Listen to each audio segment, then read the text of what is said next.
Hello, everyone. I'm Dr. Tashion Macon. And I'm Chanda Smith-Baker, the president and CEO of the St. Paul and Minnesota Foundation.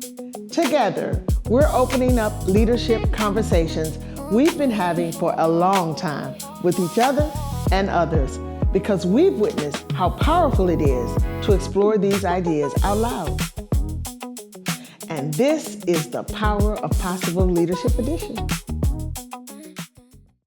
When Minnesota became the center of national attention, more than once, I watched how Chanda moved, not reactively, not for optics, steadily, with the long view in mind. Most leaders struggle to hold under that kind of pressure. I'm Dr. Tashion Macon, and in this episode, we talk about what it takes to play the long game with patience and persistence, resisting the pull of urgency for urgency's sake. Chanda Smith-Baker, president and CEO of the St. Paul and Minnesota Foundation, reflects on what those national moments revealed, not just about Minnesota, but about what generational change actually requires of a leader. Some of the most powerful things she said in this episode and conversation were the quietest. Stay with it, stick with it, listen deeply.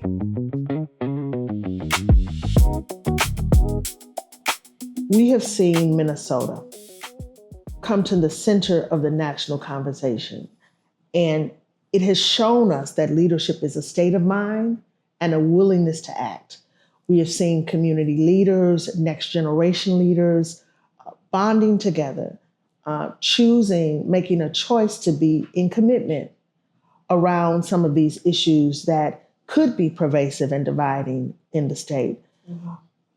Can you reflect on what you think is going right or going well in Minnesota and how that has landed with you in these current times? Well, I feel proud.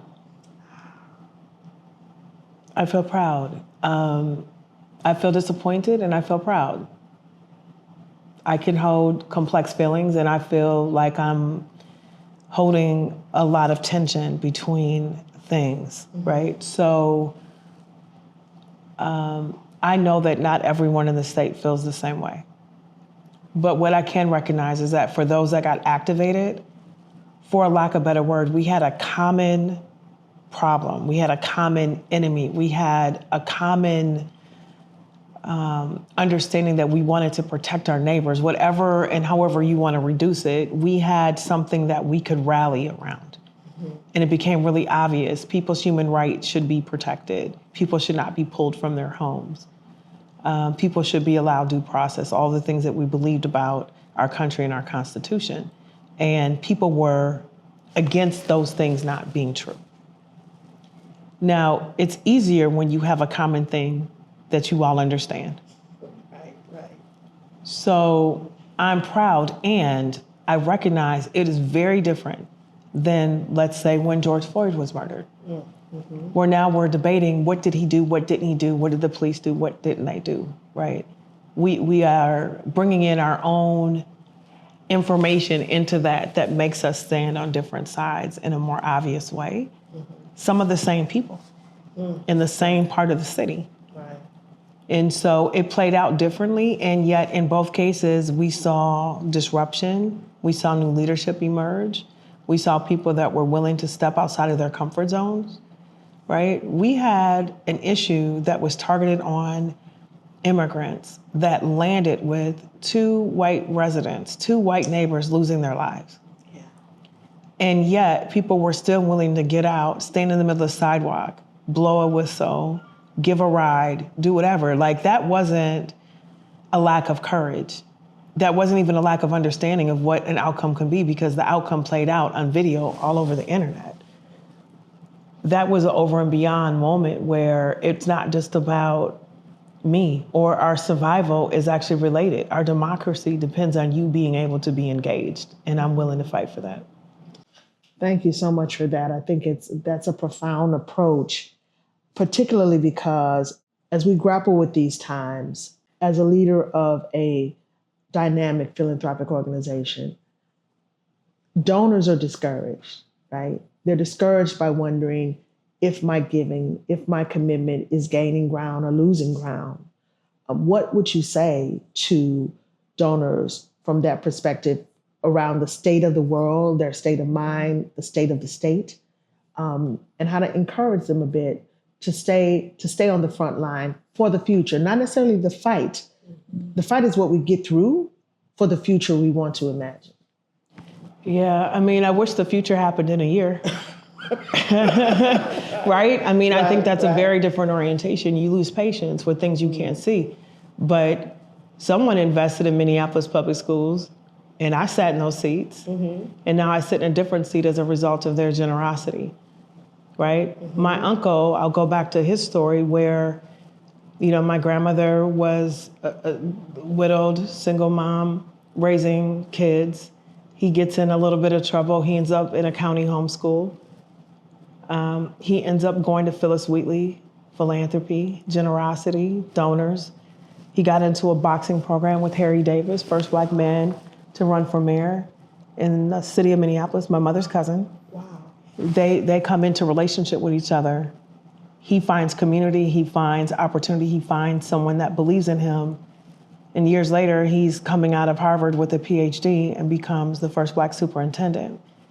Now, some donor somewhere probably saw him in the county homeschool and felt like maybe that money didn't go for anything, but it did. The return just wasn't on the same timeline. The timeline. I love how you demonstrated this arc of generational impact. Like, that is the power of narrative change, right? And it also, for me, personifies how you speak about two things can be true at the same time. Holding the tensions of what may appear problematic, and even within that seed is the potential of something more powerful. So when you think about that, how do you stay patient when change seems like it's taking too long, or what we're working towards isn't hitting as quickly as we desire? I mean, patience usually is not my problem. I mean, it is in some settings, but I think that as you were talking, I was thinking about we have our issues and we fund them. We want people to eat, we want people to have adequate housing and schooling, but ultimately the impact is on people. And the investment allows people to have access, but the investment also allows for people to unfold into hopefully their best selves, unfold into believing that their own dreams are possible. And just like every person living, at some point, someone believed in something.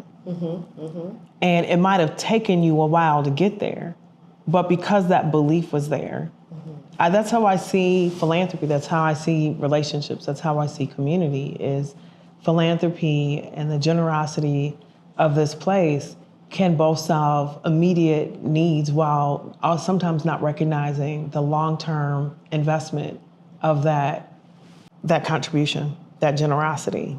Like, the dividends are more than what I think we are often able to articulate. I think what's really profound about that, like your last statement, the dividends are likely sometimes more profound than we can articulate.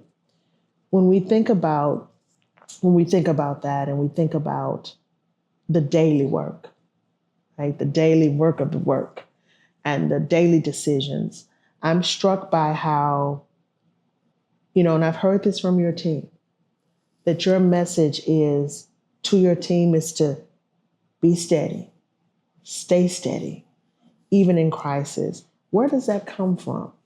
I think you're infusing that into the culture of your organization. Where does that come from? I don't know, steady and stable.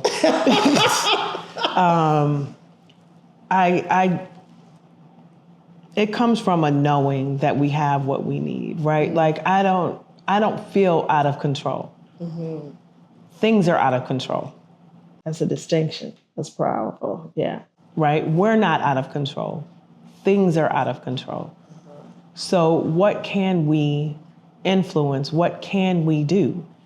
Emotional and reactive is not a long-term solution. It is not sustainable. It doesn't allow for you to access your best strategy, your best emotion, your best energy. It creates a whirlwind. It depletes you emotionally. That is just not my energy. That is not my energy at all. We at the foundation are already in solidarity of community. We have a diverse team that's already in relationship. We have a team that lives in community. We have a team that has been through hard things. What have we learned? What do we need to understand? Where do we need to depend on each other? Where should we be leading? Where should we be stepping back? What do we need to unlearn? This is not just simply an external exercise of having everyone else be different. That's just a part of it. And that's a full stop. And I love how, you know, when we've talked and worked together previously, some things like that we know are true, like you move in a rhythm over rush, like urgency doesn't pull you forward. Headlines aren't the thing that moves your heart. Like, and I think it's something I see your team actually reacting to and responding to, like staying in the heart of the work. The headlines will be the headlines. Sometimes they will change 10, 15, 20 times a day, sometimes one time a day. But to your point, your team is already in community. And to continue to facilitate that rhythm over rush, do you think it is possible to escape the urgency of all of this calamity around us right now? I don't think that being strategic and steady means that you're avoiding responding to the needs of today. But aren't we already doing that? Weren't we doing that before? Yeah. There are things that show up all the time that we need to respond to. I think the difference for me is responding to a moment of need and still being emotionally grounded. I think it's something else if you're reacting to a point and your response is coming out of fear or some other places. Like, I don't know how to fully articulate it, but I think that's what I think about. It's not that we are not moving forward. We made really smart moves and we made a lot of moves. And we are funding community. We're doing a number of things that we needed to do. But it's important that as a foundation that is helping people, that we recognize what that role is and that we don't feel helpless while we're trying to help. That does not generate the type of energy we need to go forward. It depletes it. I like it.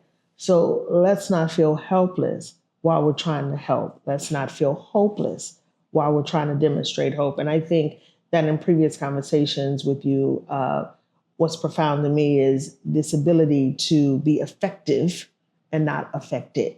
In some kind of way, you're able to master that. Do you see a form of centering? Is there any kind of practice that you bring to your leadership to help you remain strategic and steady? Or is it, a lot is rooted, I understand, in family and community, but the part of Chanda that is just Chanda?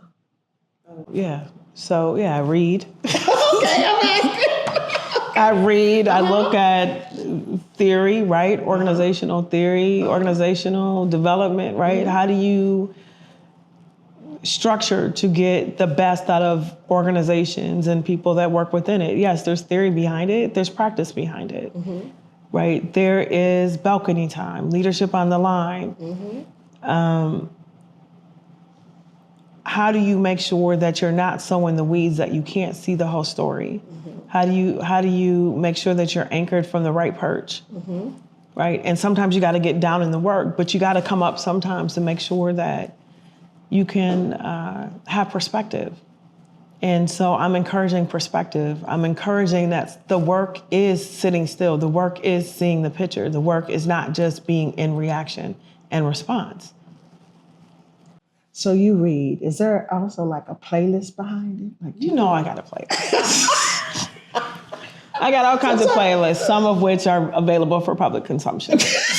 Okay, so not the ones that are not available for public consumption, but like if a song was ruminating with you right now around, if you just had to hit the tape or you had to hit what would it be? Oh, I have way too many songs. I don't know, Level Up. I like it. Level Up. 100% That Boss. I love it. Thank you for sharing that. What I appreciate when we ask this question, of course, is the levity. Like leadership, it can be heavy, right? And so it has to be infused with some levity. So I just wanted to.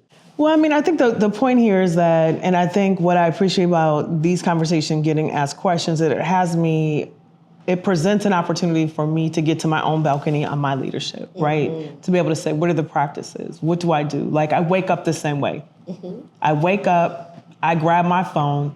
I am not looking for emails. I'm about to play my music, right? I ground in music. I ground in music that sets my day and my intention, right? I read something. I usually read whatever word comes to mind the first thing when I wake up.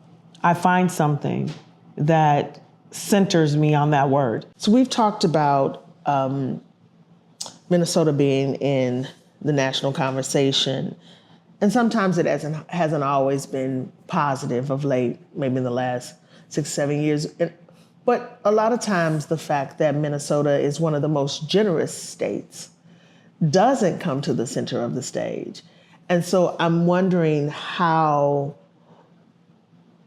a potential or a donor or a person who believes in using their gifting, their offering, funding the future they hope to see, how do they stay committed to the ripple effect of generational generosity, like the long-term sustained impact of it?